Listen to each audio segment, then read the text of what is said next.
এবারে জন্মদিনে বড়ি বেগমকে চমকে দেওয়ার একটা উপায় বার করেছি।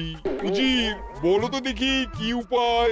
নবাবের সাজিশের হদিশ পাওয়া আমার বুদ্ধিতে নামুমকিন। বেশক বহুত বড়িয়া কোনো মতলব আছে। এবারে বেগমের জন্মদিনে বিরাট একটা উৎসব করব। সারা দেশ থেকে মহান মহান অতিথিদের নিয়ে আসা হবে। দুনিয়ার সেরা সেরা খাবার, সেরা সেরা গাইয়ে, সেরা সেরা বাজিয়ে, সেরা সেরা নাচিয়ে রাতকে দিন করে দেবে এমন রোশনাই। রেস্ট নাই। কি বললে? বহুত বড়িয়া আপনার সোচ, লেকিন মাফ করবেন হুজুর, রাজকোষের অবস্থা খুবই খারাপ। উৎসব করার মতো তো রেস্ট নাই জাহাপানা। কোনো কথা শুনতে চাই না। আমি হলাম গিয়ে বাংলার নবাব। আমি আনন্দ হই হুল্লোড় করবো না তো কে আর করবে? একদম ঠিক জাহাপানা, কিন্তু কর বসিয়ে টাকা তোলো। সব কিছুতেই কর বসানো আছে জাহাপানা। হাসি কান্না ছাড়া আর কোনো কিছুতেই কর বসানো যে বাকি নেই। তার ওপরেই কর বসাও। হাসি কান্নার ওপর কর? না, শীতকাল আসছে, বসাও বসাও কর হাঁচির ওপর। হ্যাঁ, হাতির ওপর কর? বসাও। ওরকম মুখ করে আছো কেন? যদি না পারো তো বলে দাও, আমি অন্য উজির নিয়োগ করব। আমি আজই ঘোষণা করে দিচ্ছি, এবার থেকে হাতির ওপর কর দিতে হবে। হ্যাঁ, তো জানাব, এতে প্রজারা যদি ক্ষুব্ধ হয়? আরে বাবা, প্রজাদের কাজই তো মাঝে মাঝে ক্ষুব্ধ হওয়া। তা ঠিক হুজুর। আমাকে কদর করে এমন কিছু সন্ডা আছে, তাদেরকে কাজে লাগাতে হবে। বহুত খুব জাহাপানা। তাহলে হাঁচি গোনার লোকের ব্যবস্থা করে নি। ওই সন্ডারাই হাঁচি গুনবে। ওদের স্বেচ্ছাসেবক হিসেবে নিয়োগ করো। বহুত খুব জাহাপানা। সব জায়গায় লোক পাঠাতে শুরু করো। তবে কৃষ্ণনগরে বেছে বেছে লোক পাঠাবে। আর মনে রেখো, ওখানে গোপাল আছে।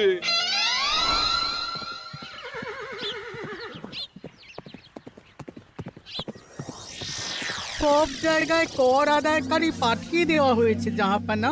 আপনার কথা মতো তাদের বলে দেওয়া হয়েছে যে আদায় হওয়া করের 10% তাদের বেতন হিসেবে দেওয়া হবে। সুতরাং কর আদায়ে কোনো ঢিলেমি হবে না। বহুত আচ্ছা, বহুত আচ্ছা।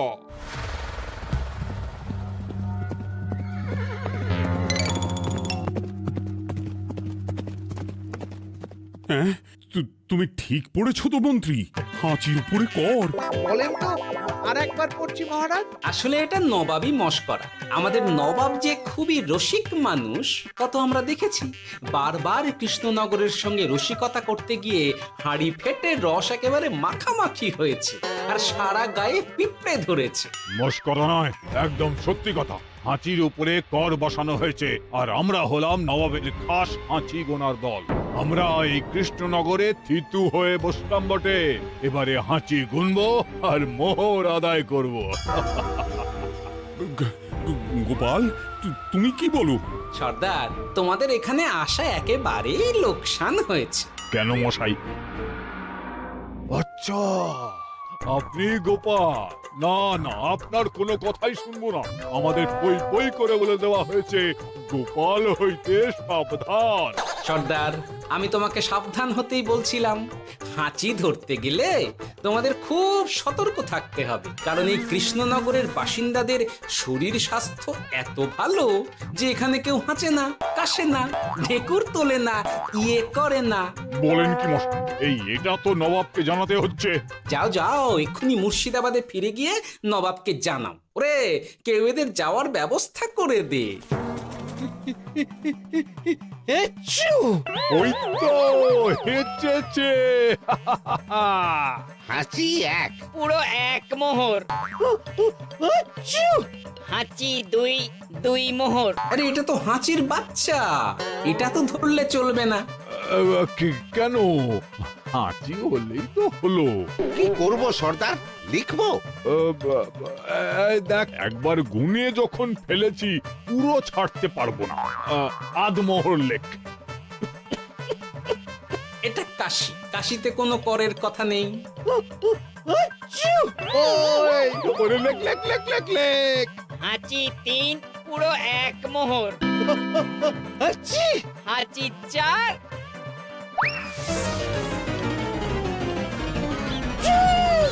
হাঁচি 5, লেখো। হাঁচি 6,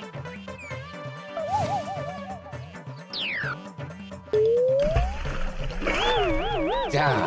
যা কি রে, শুনেছিলাম কৃষ্ণনগরের মন্ত্রীটা মাথা মোটা, প্রমাণ হয়ে গেল। জল থেকে উঠবে যখন ঠান্ডা লেগে হাঁচি তো আরো বাড়বে। জলে বুড়বুড়ি উঠছে, বেটা জলের তলায় তলায় হাঁটছে। হাঁচি 7। এখনো তো ফিরলো না, বেলা গড়িয়ে দুপুর হয়ে গেল। ভাববেন না রাজামশাই, আমরা যারা যারা এখানে এসেছি সবাই ধড়িবাজ লোক। মন্ত্রীর হাঁচি নিংড়ে নিয়ে ফিরবে।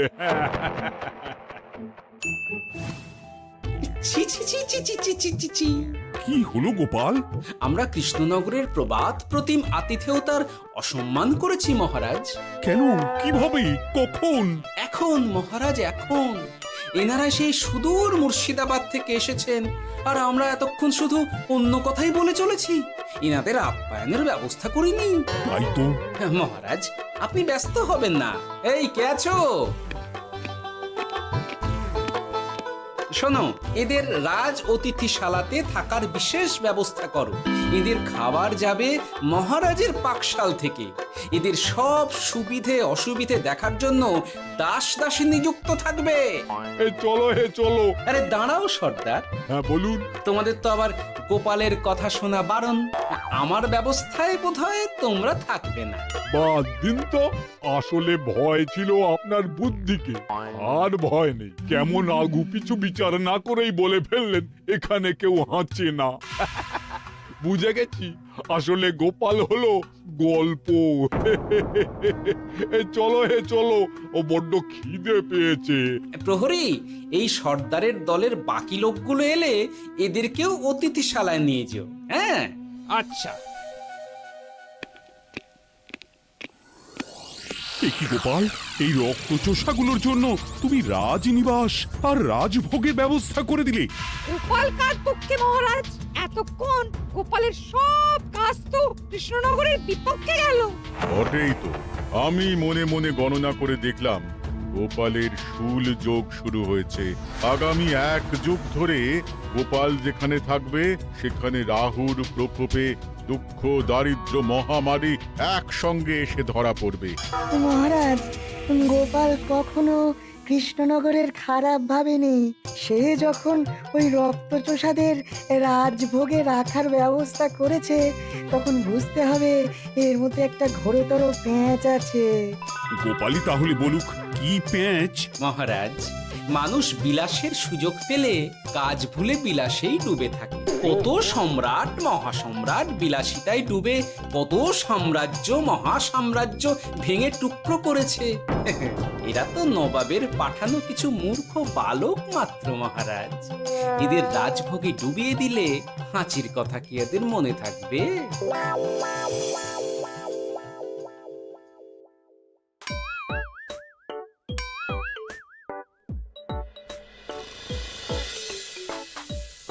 কি ব্যবস্থাপনা সব ঠিক আছে তো? হ্যাঁ হ্যাঁ, খাসা ব্যবস্থা হয়েছে। আপনারা আমাদের অতিথি বলে কথা, আরাম করুন।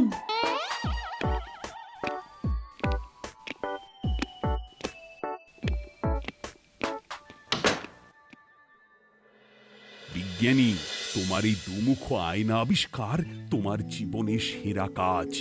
একদিক দিয়ে আয়না, অন্য দিক দিয়ে কাঁচ। কেউ জানতেই পারবে না যে তার উপর নজর রাখা হচ্ছে। অনবদ্য অনবদ্য। মহারাজের জয় হোক। কিন্তু মহারাজ, এই কৃতিত্বের মূল ভাগীদার আমাদের মন্ত্রী। তাই নাকি? হ্যাঁ মহারাজ, মন্ত্রীর দুমুখ কাজকর্ম দেখেই দুমুখ আয়নার কথা আমার মাথায় আসে। মুখ সামলে কথা বলো বিজ্ঞানী। ওরা শুনতে পাচ্ছে। যা চেঁচালেন 20 ইঞ্চির দেওয়াল ভেদ করে ওদিকে চলে যাবে কথা। এই কে যেন কাকে মুখ সামলে কথা বলতে বললো? ওই বাইরে কেউ বলেছে। এই তোমরা সবাই শোনো, অতিথিদের যেন আদর যত্নের ত্রুটি না হয়। আমি আর যাই, কাল সকালে আসবো, কেমন? গোপালকে নিয়ে নবাব আর উজির যেমন ভয় দেখিয়ে দিয়েছিল, গোপাল কিন্তু সেরকম নয়। এই তোরা কি বলিস? না না না না না না, গোপাল একটু ওই হাবা গোবা আছে দাদা। দেখো দেখি কেমন বুক পেতে দিয়েছে, এবার ওদেরই বুকে বসে ওদেরই দাড়ি ওপরাবো। গোপালের জবাব নেই, ঠিক সামলে দিল। মহারাজ, এই প্যাঁচটা আমার মাথাতেই এসেছিল, কিন্তু ওই যে নাকে মাছি ঢুকে গিয়েই সব বরবাদ হয়ে গেল। মহারাজ, এই পরিকল্পনা যদি মন্ত্রীর মাথাতে আগে এসে থাকে, তাহলে এদের মন্ত্রী আমার চেয়ে ভালো করে সামলাতে পারবেন মহারাজ। বটেই তো, এই দায়িত্ব আমি নিলাম মহারাজ।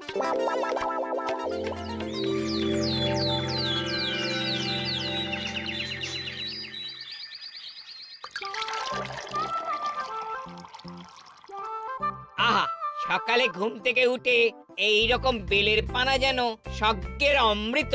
আছে আছে, আরো আছে। পানীয়, খাদ্য, আরাম, আয়েশ, যত চাও তত পাবে। এ কি, আপনি গোপাল কোথায়? মহারাজ বিবেচনা করে দেখেছেন যে মহামান্য অতিথিদের পরিচর্যার ভার গোপালের মতো একজন ভাঁড়ের পক্ষে বহন করা সম্ভব নয়, তাই এই দায়িত্ব আমাকে দেওয়া হয়েছে। কিন্তু কোনো কিন্তু নেই সর্দার, আমি যে খানা পিনা নাচা গানা আমোদ আহ্লাদের ব্যবস্থা করেছি দেখে তুমি চমকে যাবে। দেখা নয় বিজ্ঞানী, এবার শুধু কাজের সময়। কাল মন্ত্রীর উপর ওদের ভার ছেড়ে দিয়ে কৃষ্ণনগরের যে সর্বনাশটি করেছো, কোনো কাজ করে আর সেটিকে সামলানো যাবে না। হ্যাঁ, আহা, তোমার দেখছি মন্ত্রীর উপরে একটুও আস্থা নেই। ঠিক কি প্যাচ করছো বলো তো? প্যাচের কথা পরে হবে, তোমাকে যত তাড়াতাড়ি সম্ভব হাঁচির ওষুধ আবিষ্কার করতে হবে। হাঁচির ওষুধ? হ্যাঁ, হাঁচির ওষুধ। ওভাবে দেখছো কি বন্ধু, তোমাদের কাজের সব দায়িত্ব এখন আমার কাঁধে। তোমরা আমোদ করবে আর আমি কর আদায় করে তোমার হাতে এনে তুলে দেব। সর্দার, এর মধ্যে একটা চাল আছে মনে হচ্ছে। কি আর আমি বুঝিনি। এখন কি করবে? বিশ্বাস করে আদায় উসুলের ভার এর উপরে ছেড়ে দেবে? পাগল নাকি? মন্ত্রী মশাই, বলো বন্ধু। বলছিলাম আর দেরিতে কাজ কি?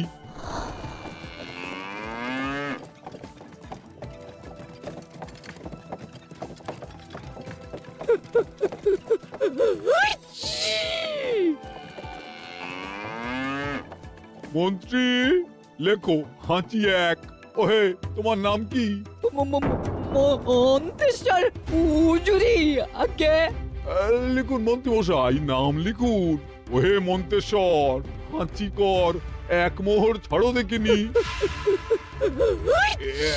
হাঁচি দুই। আরে যাও, দৌড়ে গিয়ে দু মোহর আদায় করে আনো। ওরে, তোরা সব কৃষ্ণনগরের কোণে কোণে ছড়িয়ে পড় দেখি, একটা হাঁচিও যেন বাদ না পড়ে। হ্যাঁ,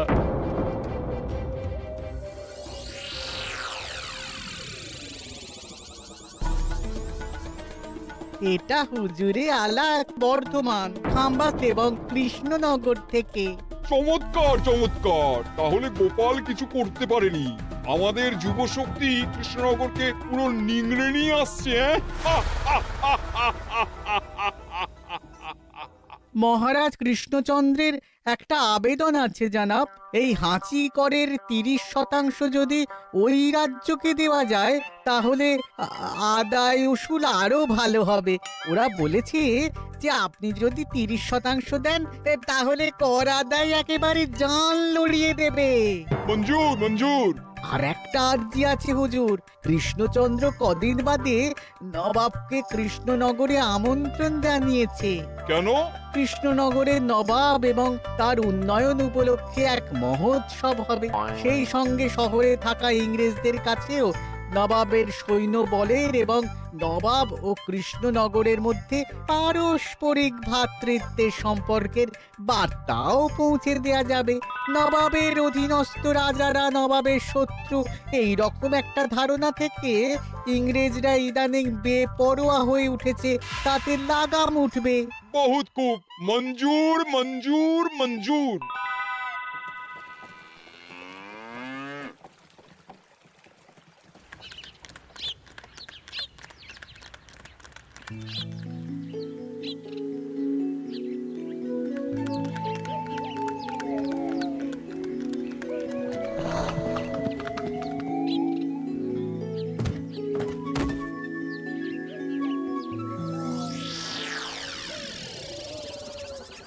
কি ব্যাপার গোপাল?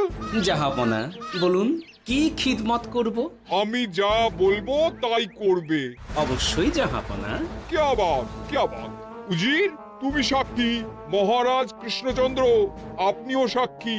গোপাল আমাকে কথা দিয়েছে আমি যা চাইবো তাই করবে। গোপাল, তুমি আমার সঙ্গে মুর্শিদাবাদ যাবে। এখন থেকে আমার দরবারের বিদূষক হিসেবে থাকবে, কেমন? ওরে ওরে ওরে ওরে ওরে, তোরা বাজনা বাজা।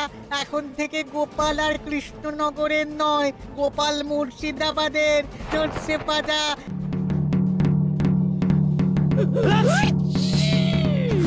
কি হলো? হুজুর, মনে হচ্ছে আপনার সৈন্যদল হাঁটছে। হ্যাঁ? হুজুর, হাঁচিগড়ের বন্যা, সব সৈন্য 10-12টা করে হেঁচে ফেলেছে। মানে প্রচুর মোহর হয়ে গেছে আর বাড়ছে বাড়ছে। আমার হাঁচি গোনার দল একটা হাঁচিও বাদ দেবে না। মোহর রাখার জন্য নতুন পোশাকখানা বানাতে হবে হুজুর। সর্দার, আমাদের হাঁচিগুলো কি খুলবো? হ্যাঁ, নিশ্চয়ই। একটা হাঁচিও যেন বাদ না পড়ে। চলুন হুজুর, আমরা এখানে দাঁড়িয়ে থেকে আর কি করব? ওরা হাঁচুক আর হাঁচি গুনুক। চলুন নবাব বাহাদুর, আপনার জন্য কৃষ্ণনগরের রাজাতিথ্য অপেক্ষা করছে। হুজুর, আমার মনে হয় আমাদের কৃষ্ণনগরে এখন আর দেরি করা উচিত হবে না। আমরা সোজা শহরের দিকে রওনা হয়ে যাই। শহরের ইংরেজদের শিক্ষা দিয়ে ফেরার পথে আমরা কৃষ্ণনগরের আতিথ্য গ্রহণ করব। সে কি? মহারাজ, নবাবের মতো কর্তব্যপরায়ণ ইনসানকে তার কর্তব্য পালনে বাধা দেবেন না। আমরা ওনার শহর থেকে ফেরার অপেক্ষায় থাকব। ঠিক ঠিক, আমার এক্ষুনি শহরে যাওয়ার দরকার। ইংরেজরা সব নিয়ম কানুন ভেঙে চুরে যা ইচ্ছে তাই করতে আরম্ভ করেছে। বুঝি, সৈন্যদের ডাক দাও, চলো রওনা হই। কিন্তু জাহাপনা, আপনার সৈন্যদের থেকে পাওনা মোহরগুলো এতক্ষণে যা হেঁচেছে, লাখখানেক মোহর তো হয়েই গেছে। ওটা আমরা নিজেদের মধ্যে বুঝে নেব। কিন্তু ওই করের 30% যে কৃষ্ণনগরের পাওনা। পেয়ে যাবে। শহর থেকে ফিরি। আরেকটা কথা, হাঁচি কর ব্যবস্থা এখন থেকে উঠে গেল।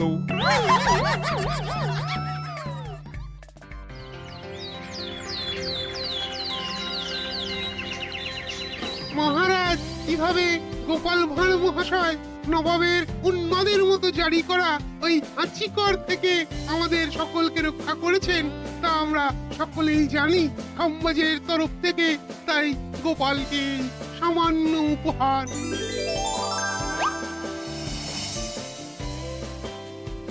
ওহ গোপাল, সত্যি তোমার জবাব নেই। কিছুই হতো না যদি না বিজ্ঞানী ওই হাঁচি চূর্ণ আবিষ্কার করত। এই উপহারের অর্ধেক কিন্তু বিজ্ঞানী। সবই তো বুঝলাম, নবাবকে সৈন্য সহ নিমন্ত্রণ থেকে সৈন্যদলকে হাঁচি চূর্ণ মাখানো চাঁদোয়ার তলায় ঢোকানো পর্যন্ত। কিন্তু চাঁদোয়া থেকে হাঁচি চূর্ণ ঝরে পড়লো কি করে, সেটাই তো বুঝলাম না। এটা তুমি বলো বিজ্ঞানী। শব্দের বাতাসে কম্পন তৈরি হয়। গোপালের হাততালিতে আমার ঘরের শাড়ি থেকে হাঁচির জন্য ঝরে পড়েছিল। এখানে চাঁদোয়া থেকে ঝরে পড়েছিল বাজনার শব্দে। কি ব্যাপার বিজ্ঞানী, তুমি এখন ছেলে খেলা করছো? হাঁচির ওষুধ হয়ে গেছে। হয়ে গেছে? মূল উপাদান তামাক, গোলমরিচ আর আলকুশির গুঁড়ো। কাজ হবে? হাততালি দাও।